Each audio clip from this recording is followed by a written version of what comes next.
Assalamualaikum warahmatullahi wabarakatuh. Hadirin sekalian, ini nyata terjadi. Beruntung buat kamu yang nonton video ini. Atas izin Allah, rezeki besar sedang menuju tempat kamu. Ketik amin di kolom komentar dan tekan tombol like. Terima kasih. Mari kita lanjut ke inti ceritanya. Alkisah, di sebuah kerajaan yang makmur dan sentosa, hiduplah seorang raja yang memiliki segalanya. Harta menggunung, istana berkilau, dan rakyat yang setia. Namun, seperti kata para bijak, kelimpahan yang berlebihan kadang justru melahirkan kebosanan yang tak terduga. Dan begitulah yang terjadi pada raja kita. Suatu hari, sang raja duduk termenung di atas singgasananya. Dipandanginya langit-langit istana yang indah. Diliriknya taman bunga yang mekar sempurna. Didengarnya alunan musik penghibur kerajaan. Namun tak satu pun mampu mengusir rasa sumpek yang bersarang di dadanya.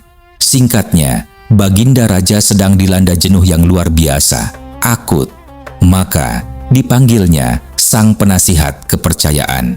Seorang pria tua yang hidungnya lebih tajam dari intuisinya, namun tetap dicintai karena selalu punya saran di saat genting. "Wahai penasihatku yang mulia," sabda sang raja dengan nada lesu. "Aku bosan sekali. Istana ini terasa seperti sangkar emas yang perlahan mengempis udaranya." Penasihat itu mengelus janggutnya yang mulai memutih. "Kalau boleh hamba sarankan, bagaimana jika Paduka pergi berburu ke hutan? Angin segar, suara alam, dan kuda yang berlari kencang tentu akan menyegarkan pikiran Paduka." Sang raja mendecakkan lidah. "Sudah ratusan kali aku berburu. Rusa sudah hafal wajahku. Pohon-pohon di hutan itu bahkan sudah bosan melihatku datang." Penasihat terdiam sejenak, lalu memberanikan diri mengusulkan lagi. "Kalau begitu, bagaimana kalau Paduka berkemah di alun-alun, menikmati udara malam di bawah bintang-bintang?" Berkemah, sang raja menatap penasihatnya dengan pandangan yang sulit dijelaskan, campuran antara heran dan enggan. "Tidur di atas tanah dengan alas seadanya? Aku ini raja, bukan pramuka." Namun, sebelum penasihat itu menyerah dan pulang ke biliknya dengan bahu terkulai, sebuah ide menarik muncul di benaknya. Wajahnya seketika berubah cerah. "Paduka, bagaimana jika berkemahnya dijadikan sebuah permainan?" Dan lawannya, Abu Nawas, raja yang tadinya lesu itu, mendadak tegak. Matanya berbinar, sebab setiap kali nama Abu Nawas disebut, ada sesuatu yang bergolak di dada sang raja. Campuran antara kekaguman, rasa penasaran, dan tentu saja hasrat untuk akhirnya mengalahkan si cerdik itu. "Lanjutkan," kata raja, kini duduk lebih tegak. Penasihat pun menjabarkan rencananya dengan penuh semangat. Kedua belah pihak akan mendirikan kemah masing-masing di alun-alun kerajaan. Siapa yang kemahnya paling banyak dikunjungi tamu hingga menjelang subuh, dialah pemenangnya. Hadiahnya 1000 dinar. Taruhannya, Abu Nawas harus memandikan seluruh kuda istana selama sebulan penuh jika kalah. Raja mendengarkan, mengangguk-angguk, lalu tertawa kecil dengan ekspresi seorang pemenang yang sudah merayakan kemenangan sebelum pertandingan dimulai. Ide yang sungguh cemerlang. Dengan kemewahan dan hidangan istana yang kubawa, rakyat pasti akan memilih kemahku. Abu Nawas, si tukang cerita itu, tidak akan punya kesempatan. Panggil dia sekarang juga." Maka datanglah Abu Nawas menghadap.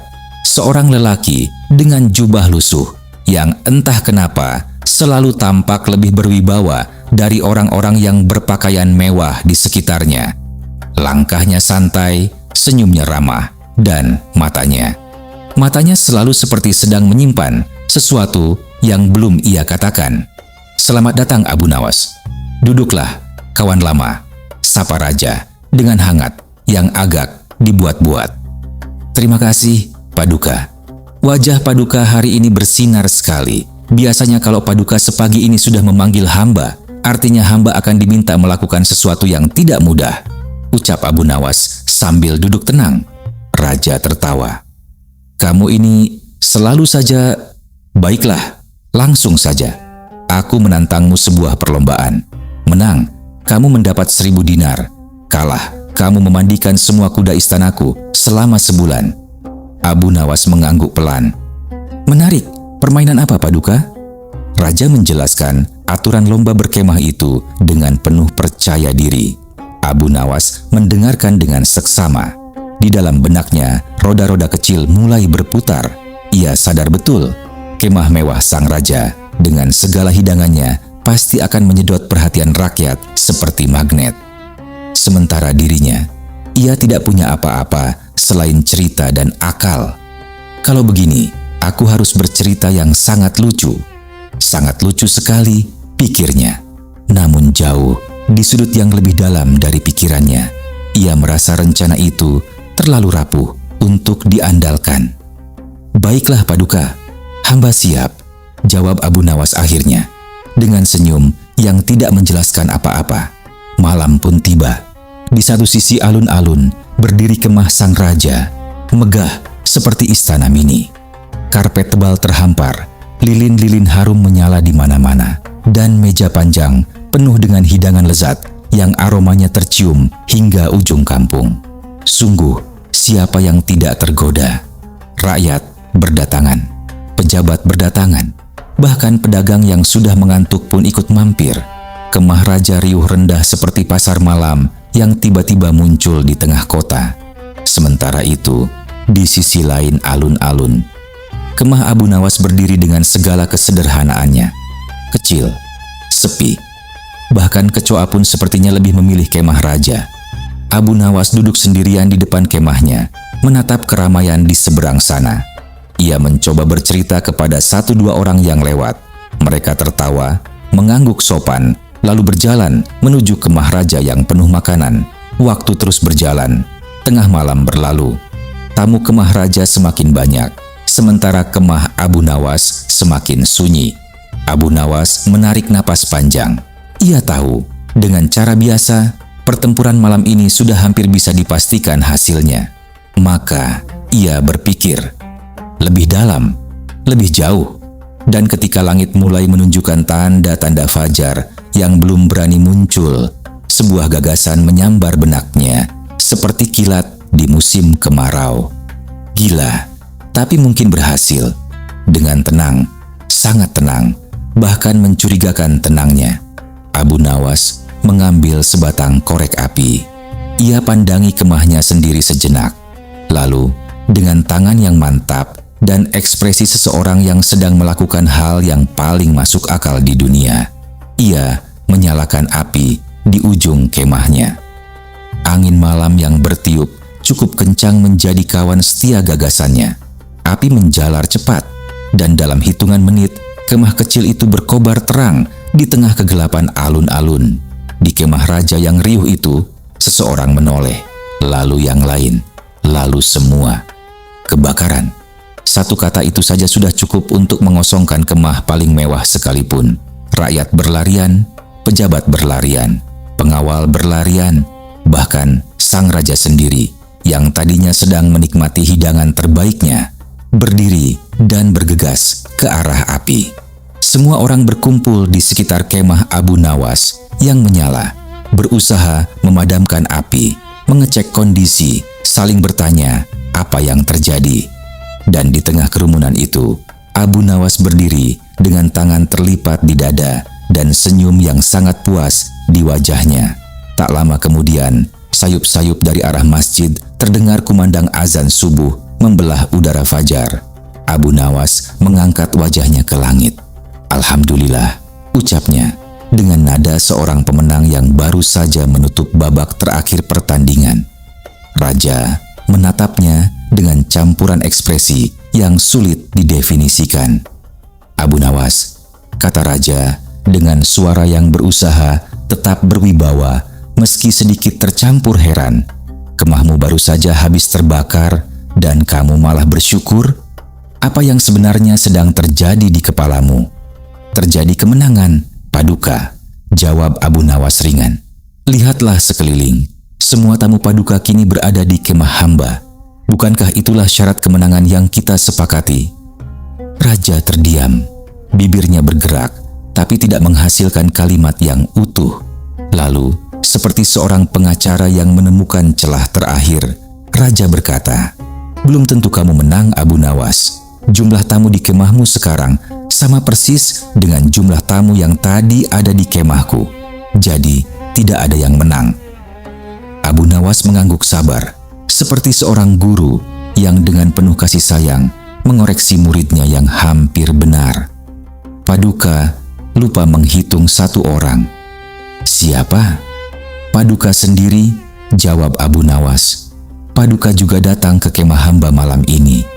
Itu berarti jumlah tamu di kemah hamba lebih banyak satu orang dibanding kemah Paduka. Dan orang itu bukan orang sembarangan, melainkan raja kami sendiri." Sunyi sejenak. Lalu sang raja, untuk kesekian kalinya dalam hidupnya yang panjang dan penuh kuasa itu, harus menganggukkan kepala kepada Abu Nawas. "Kamu memang selalu saja cerdik," gumam raja, setengah kesal, setengah kagum. Di sisi lain, kerumunan, seorang kawan Abu Nawas yang dari tadi menyaksikan semua ini menghampirinya sambil menggeleng-geleng. "Abu Nawas, aku kagum dengan kecerdikanmu. Tapi apa kamu tidak rugi membakar kemahmu sendiri hanya demi memenangkan sebuah perlombaan?" Abu Nawas memandang kawannya itu dengan tatapan seorang pedagang berpengalaman yang sedang menjelaskan dasar-dasar aritmatika kepada pemula. "Kawanku yang baik," katanya, "kemah itu harganya paling banter 10 dinar. Adapun hadiah yang menungguku adalah 1000 dinar. Katakan padaku, di mana letak kerugiannya?" Kawannya itu terdiam, menghitung sejenak dalam kepala, lalu tertawa panjang sambil menepuk-nepuk bahu Abu Nawas. Dan begitulah para pembaca dan pendengar yang budiman. Kadang dalam kehidupan, kita terlalu takut kehilangan sesuatu yang kecil, hingga kita membiarkan sesuatu yang jauh lebih besar berlalu begitu saja di depan mata. Abu Nawas tidak hanya memenangkan 1000 dinar malam itu, ia mengajarkan sesuatu yang lebih berharga, bahwa keberanian untuk melepaskan yang kecil dengan perhitungan yang tepat adalah salah satu bentuk kecerdasan yang paling murni. Sementara itu, sang raja kembali ke istananya dengan perut kenyang, tapi kepala sedikit pening. Dan seperti biasa, Abu Nawas pulang dengan langkah ringan, membawa hadiah, membawa cerita, dan membawa senyum yang tidak pernah benar-benar bisa dijelaskan orang lain. Kisah selanjutnya.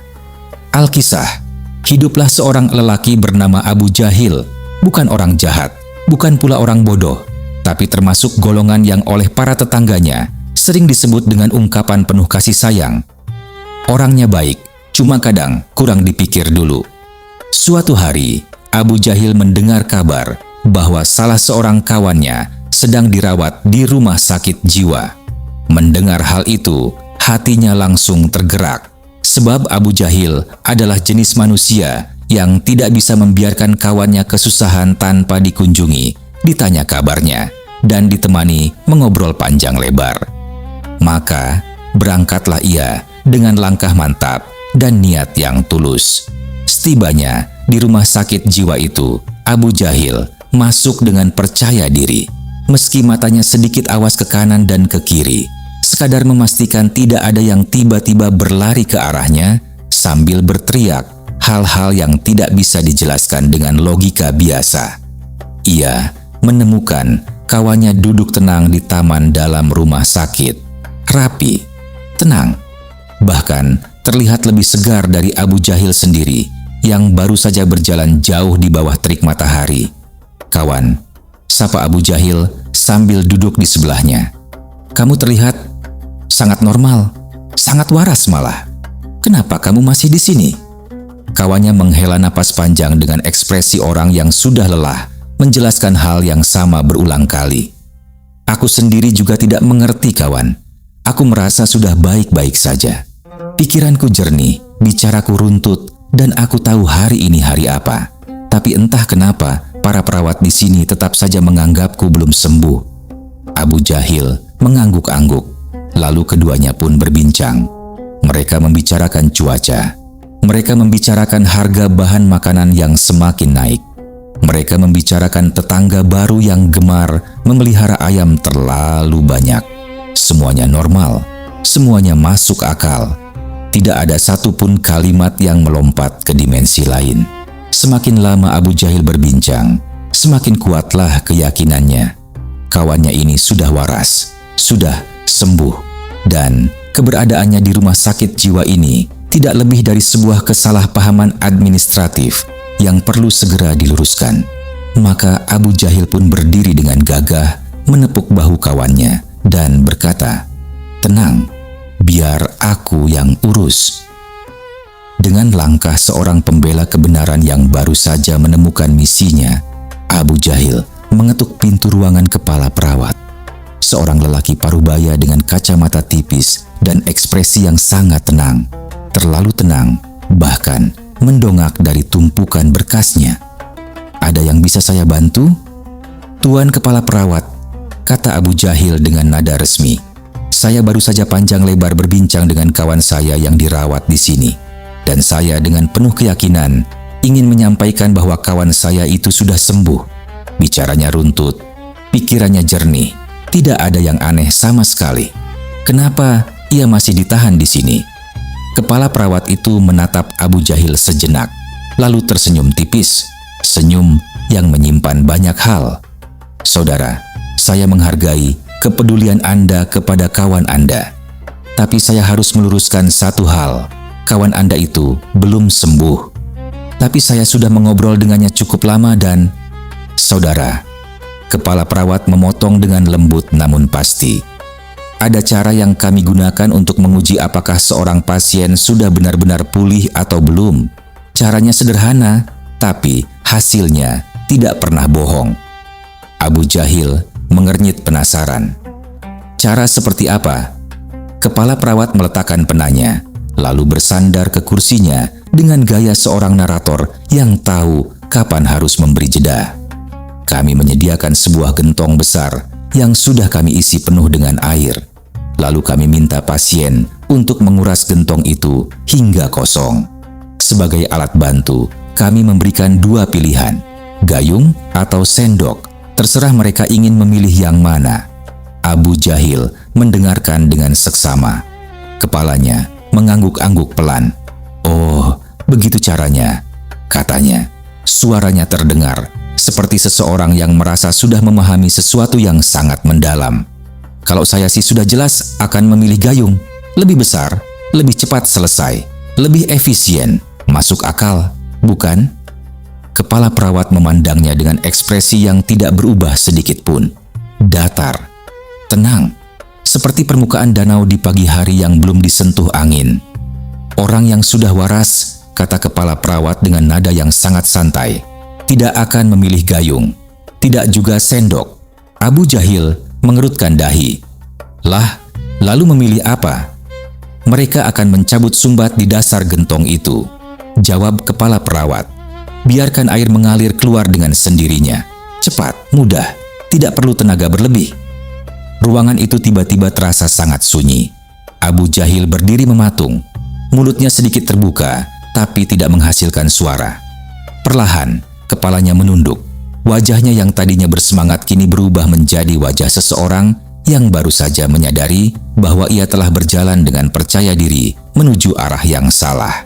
Kepala perawat mengamatinya beberapa saat, lalu dengan nada yang tidak kejam, tapi juga tidak bisa disebut ramah, ia berkata, Sepertinya ada satu kamar lagi yang perlu kami siapkan hari ini." Dan begitulah, para pembaca yang budiman, kisah kunjungan Abu Jahil ke rumah sakit jiwa berakhir dengan cara yang sama sekali tidak ia rencanakan ketika berangkat pagi itu. Ia datang untuk menjenguk satu orang. Ia pulang, dalam artian yang sangat berbeda dari kata pulang, ke kamar tepat di sebelah kawannya sendiri. Kawannya yang mendengar cerita ini dari balik dinding kamarnya, konon hanya bisa menggeleng-geleng sambil bergumam pelan, "Sudah kubilang, di sini tidak semudah itu untuk keluar." Tapi di balik kelucuan kisah ini tersimpan sebuah pelajaran yang cukup dalam untuk kita bawa pulang. Kita seringkali menghabiskan waktu dan tenaga untuk bekerja keras, mengayuh gayung, menyendok air satu demi satu. Padahal solusi sesungguhnya ada tepat di depan mata. Hanya perlu keberanian untuk melihat dari sudut yang berbeda. Kecerdasan bukan selalu soal seberapa keras kita berusaha. Kadang, ia justru soal seberapa sederhana kita berani berpikir. Dan Abu Jahil, semoga di kamar barunya yang nyaman itu, ia akhirnya punya cukup waktu untuk belajar hal tersebut. Kisah selanjutnya. Al-Kisah. Di antara sekian banyak kawan Abu Nawas yang datang dan pergi dalam hidupnya, ada satu sosok yang paling mudah diingat. Bukan karena kebaikannya, bukan pula karena kebijaksanaannya, melainkan karena satu sifat yang ia rawat dengan begitu telaten hingga tumbuh subur, melampaui segala sifat-sifatnya yang lain. Orang itu sangat pelit. Bukan pelit biasa yang masih bisa ditoleransi dengan alasan hemat atau bersahaja, melainkan pelit tingkat tinggi, pelit yang sudah naik kelas, pelit yang bahkan angin pun seperti segan berhembus terlalu kencang di dekatnya, khawatir nanti disuruh bayar. Dalam waktu beberapa bulan saja, dengan tekun menimbun dan pantang mengeluarkan sepeser pun tanpa perhitungan yang sangat ketat, ia berhasil mengumpulkan kekayaan yang cukup untuk membuat orang-orang di kampungnya berdecak kagum. Hartanya menggunung, peti-petinya penuh, dan senyumnya yang jarang sekali muncul hanya tersungging ketika ia selesai menghitung uangnya di malam hari. Ia percaya satu hal dengan sepenuh jiwanya. Kekayaannya lahir dari kikir, maka kikir pula yang akan menjaganya. Filosofi hidup yang sederhana, tapi dipegang sekuat orang memegang tali di tebing curam. Di antara sekian banyak kata yang ada dalam perbendaharaan bahasa manusia, ada satu kata yang paling tidak bisa ia dengar. Satu kata yang begitu ia benci, hingga urat lehernya akan menegang dan wajahnya berubah merah seperti cabai yang baru matang sempurna. Kata itu adalah berikanlah. Suatu hari, seorang pengemis tua mengetuk pintu rumahnya. Dengan suara yang parau dan tubuh yang tampak sudah lama tidak mengenal kenyang, pengemis itu berkata, "Pelan, Tuan, berikanlah sedikit sedekahmu. Sejak kemarin perutku belum terisi apapun." Si kikir yang mendengar kata itu dari balik pintu langsung merasakan sesuatu bergolak di dadanya. Pintu pun dibuka dengan ekspresi yang tidak bisa disebut ramah dengan cara apapun. "Berikan, cetusnya dengan nada orang yang baru saja mendengar penghinaan besar. "Memangnya uang itu tumbuh di pohon belakang rumahku? Kalau mau makan, ya bekerja. Jangan datang ke sini minta-minta." Dan pintu pun ditutup kembali dengan kecepatan yang berbanding lurus dengan kadar kikir pemiliknya. Pengemis itu pergi dengan tangan kosong, dan si kikir kembali ke tumpukan hartanya dengan perasaan bahwa ia baru saja melakukan sesuatu yang sangat bijak. Beberapa waktu kemudian, urusan dagang membawanya ke desa seberang. Ia berjalan menyusuri tepian sungai dengan langkah orang yang sedang menghitung keuntungan dalam kepala. Sebuah kegiatan favoritnya di kala jalan. Namun, tepian sungai tidak peduli pada keuntungan dagang siapapun. Kakinya tergelincir. Dan dalam sekejap, si kikir yang selama ini begitu kokoh menjaga hartanya itu mendapati dirinya tenggelam perlahan di arus sungai yang dingin. Sementara seluruh perhitungan dagang dalam kepalanya buyar seketika digantikan oleh satu hal yang jauh lebih mendesak. Ia tidak bisa berenang. Orang-orang di tepian sungai yang menyaksikan kejadian itu segera berlarian mendekat. Salah seorang dari mereka dengan niat sepenuh hati dan tangan terentang berseru lantang, "Kawan, berikanlah tanganmu, nanti kutarik ke atas." Si kikir yang setengah tenggelam itu dengan air sudah mencapai dagunya, mendadak kaku. Tangannya tidak bergerak. Tolong aku," teriaknya panik. Tapi tangannya tetap melekat di sisinya, seolah dijahit ke sana. "Iya, ini aku mau menolong. Berikan tanganmu, kawan." Tapi si kikir tetap tidak mengulurkan tangannya. Tubuhnya semakin turun, air semakin naik, dan orang-orang di tepian mulai saling pandang dengan ekspresi yang sulit dijelaskan. Antara bingung, khawatir, dan tidak mengerti apa yang sedang terjadi di depan mata mereka. Beberapa orang lain ikut mencoba, bergantian menyerukan hal yang sama. Semuanya menggunakan kata yang sama. Semuanya mendapat hasil yang sama. Tangan si kikir tidak mau bergerak kemanapun. Di saat itulah Abu Nawas tiba di tepian sungai. Ia memandang situasi sejenak. Matanya membaca keadaan dengan cepat.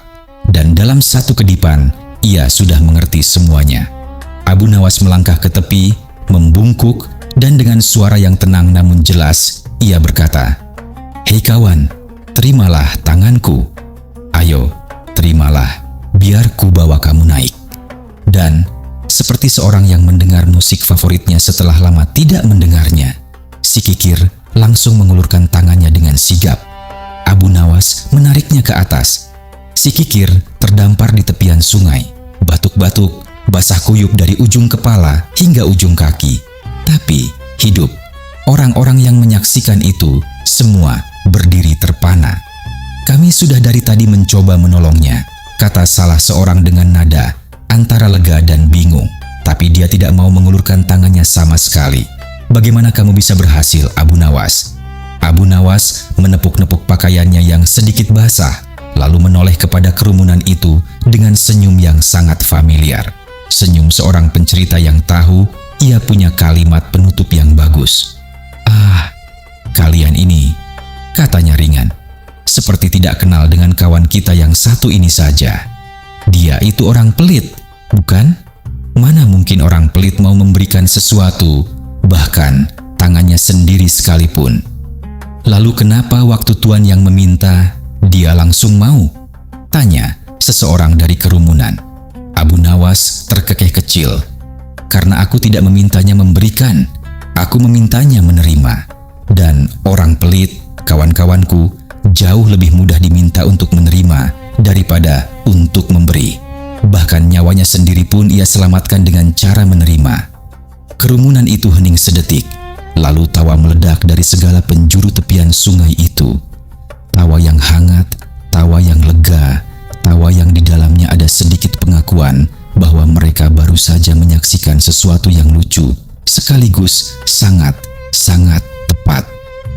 Si kikir sendiri duduk di tepian dengan napas yang masih terengah, rambut yang masih menetes, dan ekspresi seseorang yang belum sepenuhnya memproses apa yang baru saja terjadi pada hidupnya. Dan begitulah para pembaca yang budiman, kisah tentang si kikir yang hampir saja mengantarkan dirinya ke alam lain, bukan karena tidak ada yang mau menolongnya, melainkan karena ia tidak bisa membiarkan dirinya memberikan bahkan satu hal sekecil uluran tangan. Ada pelajaran yangil uluran tangan. Ada pelajaran yang mengapung di permukaan kisah ini, ringan dan mudah ditangkap. Sifat kikir, jika dibiarkan tumbuh tanpa batas, pada akhirnya tidak hanya menguras kedermawanan seseorang, ia bisa menguras akal sehatnya juga. Dan pelajaran yang sedikit lebih dalam, yang tenggelam di bawahnya. Dalam hidup ini, ada kalanya kita perlu belajar memberi. Bukan karena kita rugi, melainkan justru karena itulah yang membuat kita benar-benar kaya. Adapun Abu Nawas, ia pulang hari itu dengan perasaan puas, bukan karena telah menyelamatkan satu nyawa, tapi karena ia berhasil melakukannya tanpa mengorbankan satu kata pun yang salah. Sebab kata-kata seperti kunci harus pas dengan pintunya. Kisah selanjutnya. Al-Kisah. Dalam salah satu pengembaraannya yang panjang melintasi hamparan padang pasir yang luas tak bertepi, Abu Nawas mendapati sesuatu yang tidak biasa. Di tengah padang pasir yang sepi itu, di mana biasanya yang bisa ditemukan hanyalah pasir, lebih banyak pasir, dan angin yang membawa pasir, berdiri sebuah kuil. Kokoh, sunyi, seolah tumbuh begitu saja dari permukaan bumi, tanpa meminta izin kepada siapapun. Abu Nawas berhenti melangkah. Ia memandangi kuil itu sejenak dengan kepala sedikit miring, ekspresi seseorang yang sedang menimbang antara rasa penasaran dan akal sehat. Dan seperti biasa, pada diri Abu Nawas, rasa penasaran selalu menang. Ia pun melangkah mendekat. Di depan kuil, duduk seorang rahib dalam posisi bersila yang sangat sempurna. Punggung tegak, mata terpejam, napas teratur, dan ekspresi wajah seseorang yang merasa sudah melampaui sebagian besar urusan duniawi. Jubahnya putih bersih, meski berada di tengah padang pasir yang penuh debu. Sebuah pencapaian tersendiri yang patut diacungi jempol.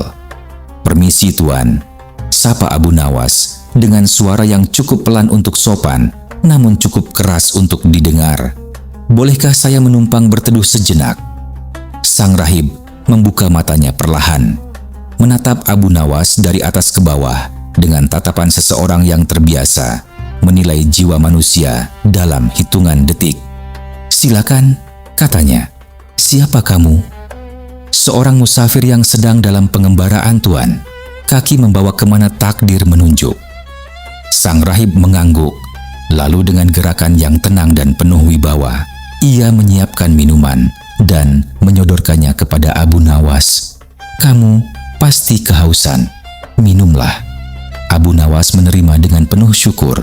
Dan memang, setelah berjalan panjang di bawah matahari padang pasir, segelas minuman segar terasa seperti hadiah dari langit. Keduanya pun duduk berhadapan dan mulailah mengalir sebuah percakapan. Dua orang pengembara kehidupan yang bertemu secara kebetulan di sebuah titik kecil di tengah hamparan yang besar.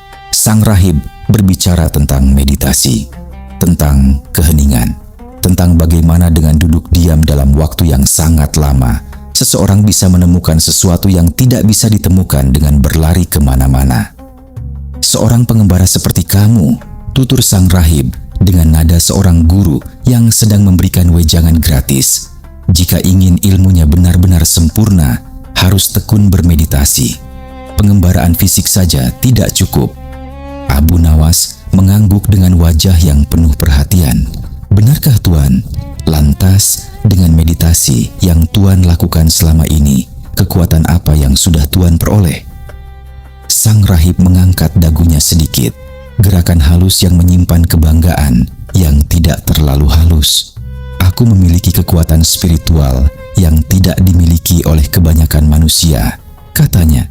"Aku bisa melihat seseorang yang aku kehendaki, meskipun ia berada di seberang lautan. Dan aku bisa membaca isi hati seseorang hanya dengan menatap wajahnya." "Luar biasa sekali, Tuan," kata Abu Nawas dengan nada kagum yang tulus, atau setidaknya terdengar tulus. Sungguh pencapaian yang tidak main-main. Sang rahib tampak puas. Lalu, dengan gaya seorang pewawancara yang sudah menyiapkan pertanyaan balik sejak awal, ia bertanya, "Nah, bagaimana denganmu? Dengan pengembaraan panjangmu itu, kekuatan spiritual apa yang sudah kamu dapatkan?" Abu Nawas menghela napas ringan dan menggeleng dengan ekspresi yang benar-benar jujur. "Terus terang Tuan, kekuatan seperti yang Tuan miliki itu sama sekali tidak ada pada diri saya. Saya ini musafir biasa saja." Ia berhenti sebentar. "Tapi, ada satu pengalaman spiritual yang pernah saya alami. Sesuatu yang sampai sekarang masih sering saya kenang." Mata sang rahib menyala dengan cahaya penasaran yang susah disembunyikan. "Pengalaman apa itu? Ceritakanlah." Abu Nawas menggeleng pelan. "Saya ragu Tuan, belum tentu cerita saya ini ada manfaatnya untuk Tuan yang sudah sepanjang ini perjalanan spiritualnya." "Ceritakan saja," desak sang rahib. "Benar-benar tidak perlu Tuan. Cerita saya ini sederhana sekali, tidak sebanding dengan kekuatan luar biasa yang Tuan miliki. Aku ingin mendengarnya. Tuan terlalu baik, tapi saya harus melanjutkan perjalanan sekarang juga. Sebenarnya..." Abu Nawas, sang rahib menatapnya dengan tatapan seorang pertapa yang sudah terbiasa menunggu fajar, tapi kali ini sedang tidak ingin menunggu. "Aku tidak akan membiarkanmu meninggalkan kuil ini sebelum kamu menceritakan pengalaman itu." Abu Nawas terdiam sejenak, menghela napas, lalu menoleh kepada sang rahib dengan ekspresi seorang yang akhirnya menyerah pada desakan. "Baiklah Tuan, akan saya ceritakan. Tapi ini antara kita berdua saja ya Tuan. Jangan sampai ada orang lain yang tahu." Sang rahib mengangguk cepat. "Aku berjanji." Abu Nawas mulai bercerita dengan suara yang pelan dan penuh penghayatan. Suara seorang penutur yang tahu betul bagaimana cara membuat pendengarnya tidak berkedip. "Jadi begini Tuan, suatu ketika dalam pengembaraan saya terdampar di sebuah tempat yang benar-benar terpencil. Tidak ada seorang manusia pun di sana. Hanya saya, langit, dan hamparan pantai yang panjang." Sang rahib mendengarkan dengan seksama. Tubuhnya sedikit condong ke depan tanpa ia sadari. Saat itu perut saya sudah melilit hebat karena sudah sangat lama tidak terisi. Lapar yang bukan main Tuan, jenis lapar yang membuat kepala berputar dan kaki terasa seperti kapas. Ya, lanjutkan," kata sang rahib hampir berbisik. "Lalu ketika saya menyusuri tepi pantai dengan sisa-sisa tenaga yang ada, saya menemukan seekor ikan. Ikan yang cukup besar Tuan, segar pula. Dan sang rahib sudah hampir tidak bisa duduk tenang. Dan saya memakannya Tuan. Ikan itu saya olah menjadi bekal selama 3 hari ke depan. Berkat ikan itulah saya selamat dan bisa melanjutkan perjalanan hingga akhirnya tiba di sini, bertemu dengan Tuan hari ini." Keheningan menggantung di udara kuil itu. 1 detik, 2 detik, lalu wajah sang rahib yang tadi penuh penantian dan cahaya penasaran berubah perlahan seperti langit yang bergeser dari cerah ke mendung. Urat di pelipisnya terlihat, napasnya sedikit memburu, dan matanya menatap Abu Nawas dengan ekspresi yang sangat jauh dari ekspresi seorang pertapa yang sudah melampaui urusan duniawi. "Pergi," kata sang rahib, hanya 1 kata, tapi diucapkan dengan nada yang tidak menyisakan ruang untuk negosiasi. Abu Nawas berdiri dengan santai, menepuk jubahnya dari debu pasir, dan membungkuk hormat. "Terima kasih untuk minumannya Tuan, sungguh menyegarkan." Dan ia pun melanjutkan pengembaraannya dengan langkah ringan, meninggalkan sang rahib yang duduk sendirian di kuilnya bersama amarah kecil yang anehnya justru membuktikan bahwa perjalanan spiritual itu rupanya masih sangat panjang. Para pembaca yang budiman, kisah ini pendek tapi menyimpan sesuatu yang cukup dalam untuk dikunyah perlahan. Sang rahib mengklaim bisa melihat isi hati orang lain dari jarak yang jauh. Namun, ketika duduk berhadapan langsung dengan Abu Nawas dengan jarak hanya sejengkal, ia tidak bisa melihat bahwa yang sedang terjadi adalah sebuah cermin yang diam-diam diarahkan kepadanya. Abu Nawas tidak bercerita tentang mukjizat. Ia bercerita tentang ikan dan rasa lapar. Dan justru itulah yang membuat sang rahib marah karena jauh di dalam dirinya ia tahu bahwa ia sudah menunggu sesuatu yang agung lalu mendapatkan sesuatu yang sederhana. Kesombongan spiritual itu unik sifatnya. Ia tidak terasa seperti kesombongan dari dalam. Ia terasa seperti standar yang tinggi, seperti selera yang halus, seperti penghargaan terhadap hal-hal yang bermakna. Padahal ujiannya sederhana saja. Mampukah kita menerima kebenaran yang datang dalam bungkus yang tidak kita harapkan? Abu Nawas dengan caranya yang khas ringan, jenaka, dan selalu tepat sasaran sudah memberikan jawabannya. Kisah selanjutnya. Al-Kisah. Di sebuah kerajaan yang selama ini dikenal makmur dan tentram, ada sesuatu yang berubah tanpa ada yang tahu sejak kapan persisnya. Sang raja yang biasanya duduk di singgasana dengan wajah penuh wibawa dan sesekali tawa, kini terlihat seperti orang yang sedang menanggung sesuatu yang sangat berat di pundaknya, tapi memilih untuk tidak memberitahu siapapun apa beban itu sebenarnya. Ia duduk termenung, memandang jauh ke arah yang tidak ada apa-apanya, berbicara seperlunya, dan semakin hari, dinding tak kasat mata di sekelilingnya semakin tebal. Masalah apa yang sedang menghinggapinya? Hanya Baginda Raja sendiri yang tahu, dan ia tampaknya sudah memutuskan untuk merahasiakannya dari para penasihat, dari para menteri, bahkan dari Abu Nawas, sahabat yang selama ini menjadi tempat segala rupa keluh kesah mengalir bebas. Ingin rasanya ia lari, tapi masalah itu seperti bayangan di hari yang terik, selalu mengikuti kemanapun ia pergi. Tidak bisa ditinggal, Tidak bisa diusir, hanya bisa dibawa sambil berpura-pura. Semuanya baik-baik saja. Dan pura-pura itu semakin lama, semakin sulit dipertahankan. Suatu hari, seorang penasihat istana yang sudah cukup lama mengamati perubahan ini, akhirnya memberanikan diri mendekat. Dengan langkah hati-hati dan nada yang dipilih sesopan mungkin, ia berkata, "Maaf, Paduka yang mulia, belakangan ini hamba perhatikan, Paduka tampak tidak seperti biasanya.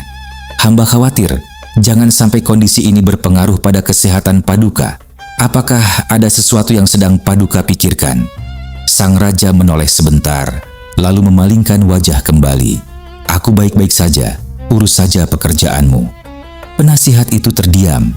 Ia tahu betul bahwa baik-baik saja yang diucapkan dengan cara seperti itu, artinya justru sebaliknya. Tapi karena pintu sudah ditutup dengan sopan namun tegas, ia tidak berani mengetuk lebih keras. Hari demi hari berlalu. Sang raja semakin jarang muncul. Tamu-tamu yang biasa diterima dengan hangat kini dipersilakan pulang tanpa alasan yang jelas. Ruang singgasana yang dulu penuh gelak tawa kini terasa seperti ruangan yang sedang menunggu sesuatu yang tidak kunjung datang. Para pejabat dan menteri mulai berbisik di antara mereka sendiri. "Ini tidak bisa dibiarkan terus," kata salah seorang menteri dengan nada cemas. "Semakin hari kondisi Paduka semakin mengkhawatirkan. Kita tidak boleh diam saja." "Saya sudah mencoba mendekatinya," sahut penasihat yang lain. "Tapi Paduka hanya memalingkan wajah. Beliau sudah memilih untuk menutup diri rapat-rapat." Keheningan menggantung di antara mereka sejenak. Lalu, salah seorang menteri berkata, "Bagaimana kalau kita menemui Abu Nawas? Biasanya ia punya cara yang tidak terpikirkan oleh kita." Yang lain mengangguk setuju. Dan tidak butuh waktu lama, beberapa menteri pun berangkat menuju rumah Abu Nawas. Sebuah kejadian yang cukup langka, mengingat biasanya yang datang ke sana adalah prajurit dengan surat perintah. Abu Nawas membuka pintu rumahnya dan mendapati wajah-wajah para menteri istana berdiri di hadapannya dengan ekspresi yang campuran antara khawatir dan sedikit canggung. "Ini bukan kunjungan biasa," kata Abu Nawas langsung, tanpa basa-basi. "Biasanya yang datang ke sini prajurit dengan perintah raja. Kalau yang datang adalah menterinya sendiri, artinya ada sesuatu yang lebih besar dari perintah raja." Para menteri pun menceritakan semuanya. Tentang murung yang semakin dalam, tentang pintu yang semakin tertutup, tentang seorang raja yang tampak sedang berjuang melawan sesuatu sendirian. Abu Nawas mendengarkan dengan serius. Serius yang sungguhan, bukan serius yang dibuat-buat. Lalu, ia mengangguk pelan. "Baiklah, mari kita ke istana." Sesampainya di istana, Abu Nawas langsung menghadap sang raja. Dan dengan segenap kemampuannya sebagai seorang penutur yang selama ini selalu berhasil membuat siapapun tersenyum, ia mulai bercerita. Kisah-kisah jenaka, anekdot-anekdot ringan, lelucon-lelucon yang biasanya cukup untuk mencairkan suasana paling beku sekalipun. Tapi kali ini tidak ada reaksi. Sang raja hanya duduk dalam diamnya. Lalu, tanpa sepatah kata pun, ia berdiri dan masuk ke dalam kamar. Abu Nawas menatap pintu yang tertutup itu beberapa saat. Para menteri menghampirinya dengan wajah penuh tanda tanya. "Bagaimana ini Abu Nawas? Kamu lihat sendiri kan?" Abu Nawas mengangguk pelan. "Ya, aku lihat." Ia terdiam sejenak. "Biarkan aku pulang dulu. Masalah ini perlu cara yang berbeda." Malam itu Abu Nawas duduk sendirian di rumahnya, tenggelam dalam pikirannya sendiri. Ia tahu satu hal dengan pasti, hati yang sudah tertutup serapat itu tidak bisa dibuka dengan cara biasa. Ia perlu sesuatu yang mampu membuat sang raja keluar dari kerangkengnya sendiri, bukan dengan paksaan, melainkan dengan rasa penasaran. Dan setelah malam bergulir cukup jauh, sebuah gagasan muncul di benaknya. Sederhana, sedikit gila, tapi mungkin justru itulah yang diperlukan. Keesokan harinya, Abu Nawas pergi ke pasar. tempat di mana kabar bisa menyebar lebih cepat dari angin dan lebih luas dari lapangan. Di hadapan kerumunan orang yang sedang sibuk dengan urusan masing-masing, Abu Nawas berdiri dan berseru dengan suara yang cukup keras untuk menarik perhatian. "Wahai saudara-saudaraku sekalian, adakah di antara kalian yang bisa memasukkan seekor unta ke dalam lubang jarum?" Kerumunan itu mendadak sunyi, lalu berbisik. Lalu beberapa orang tertawa kecil dengan ekspresi orang yang tidak yakin apakah ini serius atau tidak. "Mana mungkin bisa, Abu Nawas," kata seseorang. "Unta itu besar, jarum itu kecil. Itu namanya mustahil." "Tidak ada yang mustahil," jawab Abu Nawas dengan nada seorang yang baru saja menemukan kebenaran besar. "Jangankan orang dewasa, anak kecil pun bisa melakukannya." "Kalau begitu, buktikan." "Dengan senang hati," kata Abu Nawas, "tapi saya hanya bisa membuktikannya di hadapan Baginda Raja." Dan pergilah Abu Nawas meninggalkan pasar, meninggalkan kerumunan yang bingung, penasaran, dan sudah siap menjadi corong berita tercepat di seluruh penjuru kota. Hari-hari berikutnya, dimanapun keramaian berkumpul, Abu Nawas selalu muncul dengan pernyataan yang sama. Di alun-alun, di dekat sumur, di ujung jalan, selalu dengan klaim yang sama, selalu dengan syarat yang sama, hanya bisa dibuktikan di hadapan raja. Kabar itu akhirnya sampai ke telinga sang raja. Seperti semua kabar pada akhirnya selalu sampai ke telinga raja, cepat atau lambat. Awalnya sang raja hanya mendengar tanpa merespons.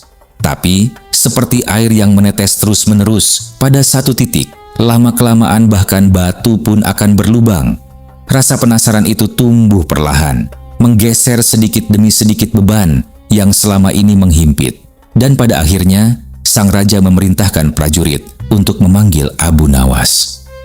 Ketika Abu Nawas tiba di hadapannya, sang raja langsung bertanya tanpa basa-basi, "Abu Nawas, aku dengar kamu mengklaim bisa memasukkan seekor unta ke dalam lubang jarum. Benarkah itu?" "Benar, Paduka." "Bagaimana mungkin? Itu perkara yang mustahil." "Di dunia ini tidak ada yang mustahil, Paduka," jawab Abu Nawas tenang. Sang raja menatapnya dengan tatapan seseorang yang sedang mempertimbangkan dua kemungkinan. Apakah orang di depannya ini sangat cerdas atau sangat tidak masuk akal? "Baiklah, kalau begitu buktikan sekarang."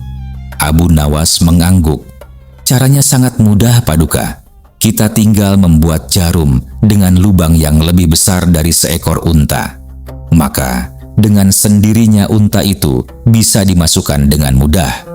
Bahkan anak kecil pun bisa melakukannya."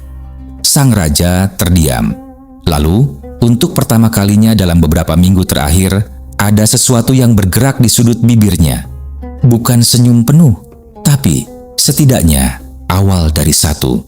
"Kalau caranya seperti itu," kata raja, "semua orang pun bisa. Berarti kamu telah memperdaya rakyat dan juga aku." "Paduka," jawab Abu Nawas dengan tenang, "hamba tidak pernah menipu siapapun. Hamba juga tidak pernah mengatakan bahwa jarum yang hamba maksud adalah jarum yang kecil. Paduka sendirilah yang mengasumsikan demikian." Sang raja terdiam lebih lama kali ini. "Iya, itu memang benar," katanya akhirnya. "Tapi apa sebenarnya yang ingin kamu sampaikan dengan semua ini, Abu Nawas?"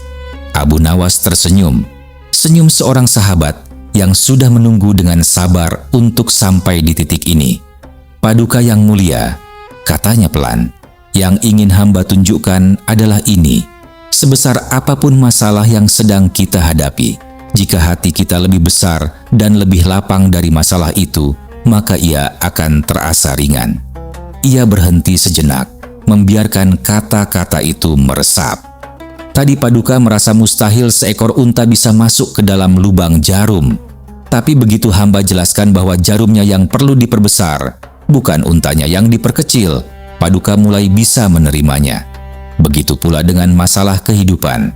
Masalahnya tidak akan mengecil dengan sendirinya. Yang bisa kita perluas adalah hati kita dalam menghadapinya. Ketika hati sempit, pikiran pun ikut tersumbat. Tapi ketika hati lapang, pikiran menjadi jernih, dan dari sanalah solusi biasanya muncul. Ruangan itu hening, bukan hening yang canggung, melainkan hening yang berisi, seperti ruangan yang sedang menyerap sesuatu yang penting dan butuh waktu sejenak untuk mencernanya. Sang raja duduk diam cukup lama. Matanya menatap lantai, tapi pikirannya sedang menatap sesuatu yang jauh lebih dalam dari itu. Lalu perlahan ia mendongak. "Terima kasih, Abu Nawas." Suaranya pelan, tapi ada sesuatu di dalamnya yang terdengar seperti beban yang mulai diletakkan. "Selama ini, aku memang sedang berjuang melawan masalah yang besar, dan aku menghadapinya dengan hati yang sempit, sehingga pikiranku pun ikut tersesat di dalamnya. Kamu telah menyadarkanku, dan sejak hari itu, sang raja perlahan kembali menjadi dirinya sendiri. Pintu-pintu yang tertutup mulai terbuka, wajah yang murung mulai cerah, tawa yang lama menghilang mulai kembali mengisi sudut-sudut istana. Para menteri yang menyaksikan perubahan itu saling pandang dengan lega, dan mungkin juga sedikit kagum bahwa solusi untuk seorang raja yang tertutup rapat ternyata dimulai dari seorang lelaki yang berteriak di pasar tentang unta dan jarum. Para pembaca yang budiman, ada sesuatu yang perlu kita bawa pulang dari kisah ini. Masalah adalah tamu yang tidak pernah kita undang, tapi selalu tahu jalan ke rumah kita. Ia tidak akan pergi hanya karena kita tutup pintu dan berpura-pura tidak ada di rumah. Ia akan tetap menunggu di depan, sabar, sampai kita siap membukakan pintu dan menghadapinya. Yang menentukan berat atau ringannya sebuah masalah bukan ukuran masalah itu sendiri, melainkan ukuran hati yang membawanya. Unta bisa masuk ke lubang jarum jika lubangnya cukup besar, dan hati yang lapang selalu lebih besar dari masalah apapun yang datang mengetuk. Kisah selanjutnya.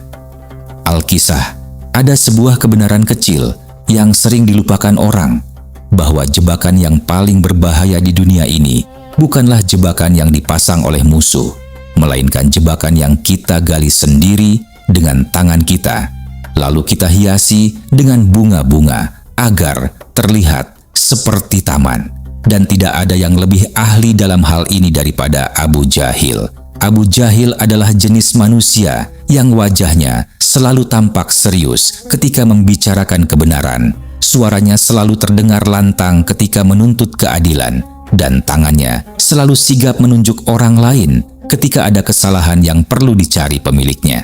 Sayangnya, semua itu hanya berlaku selama yang salah, bukan dirinya sendiri.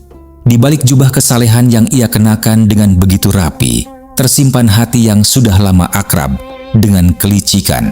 Akrab sekali, bahkan sampai keduanya tidak lagi bisa dibedakan mana tuan dan mana tamu. Suatu hari, sebuah masalah besar menghampiri Abu Jahil.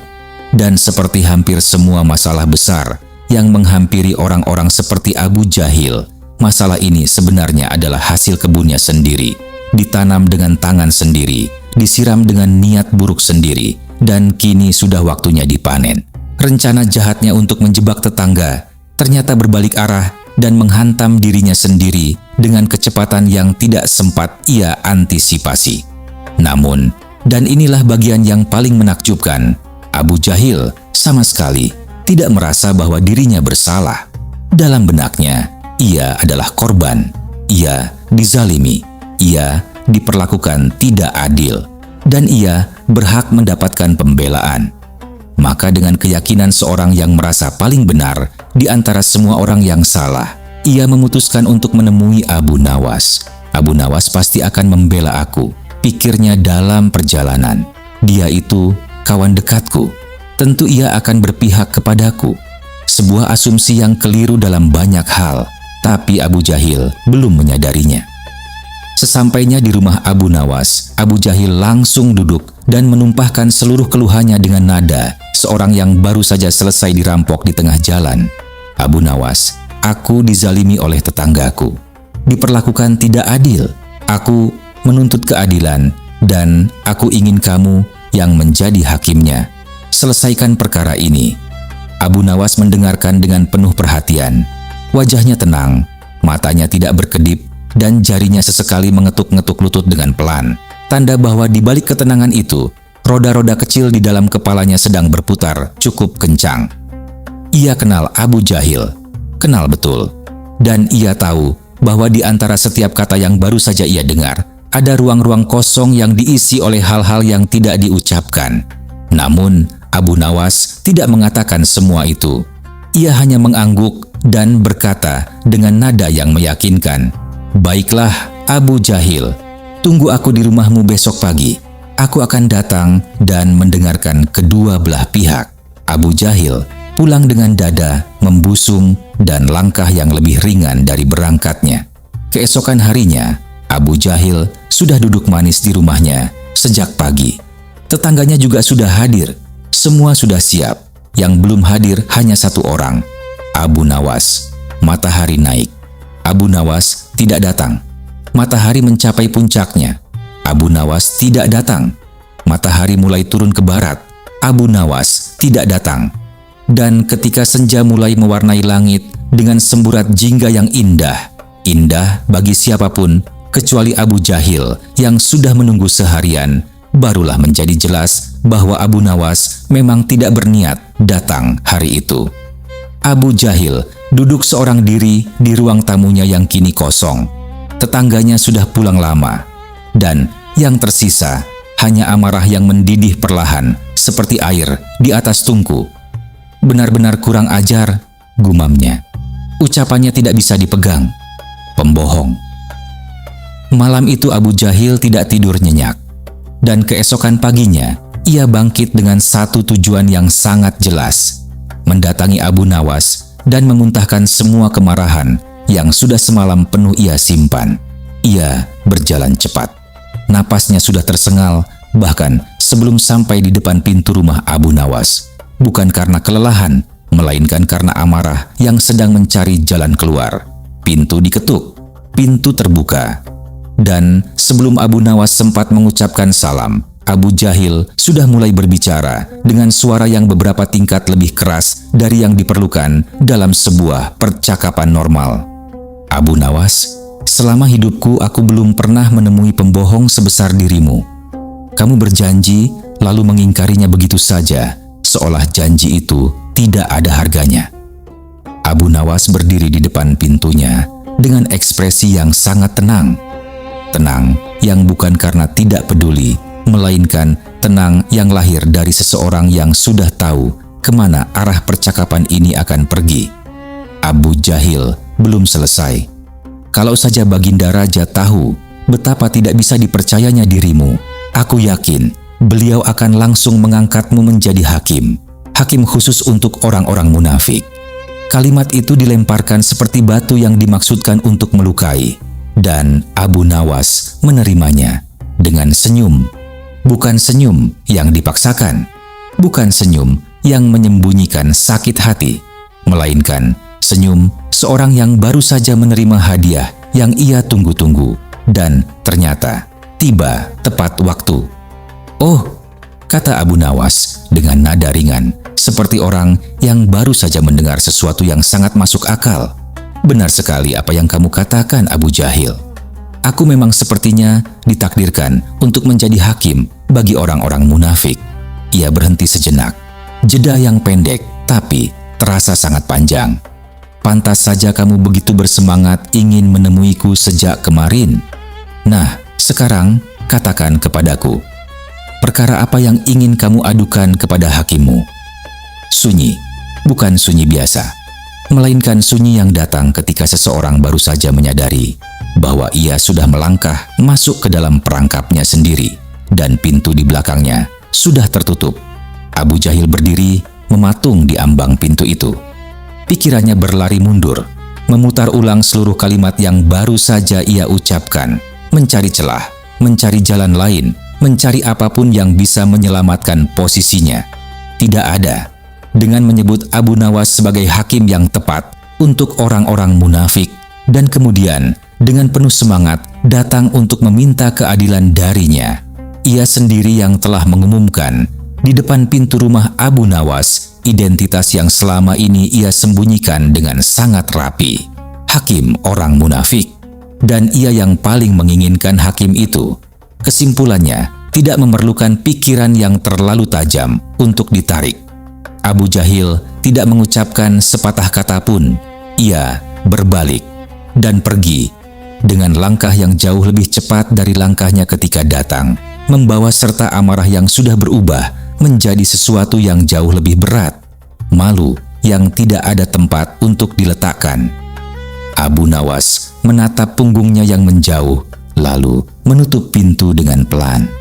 Hari itu, tidak ada perkara yang diselesaikan, tidak ada hakim yang bersidang, tidak ada keputusan yang dibacakan.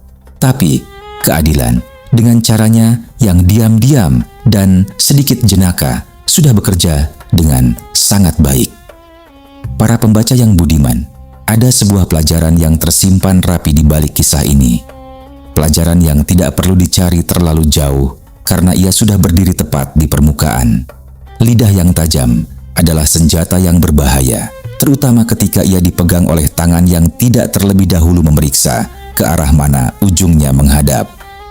Abu Jahil datang dengan niat melukai, tapi ia lupa memeriksa bahwa kata-kata yang ia pilih membawa peta yang menunjukkan jalan langsung menuju dirinya sendiri. Dan Abu Nawas, seperti selalu, tidak perlu berbuat banyak. Ia hanya perlu membiarkan orang melihat dengan jelas apa yang sudah ada di sana sejak awal.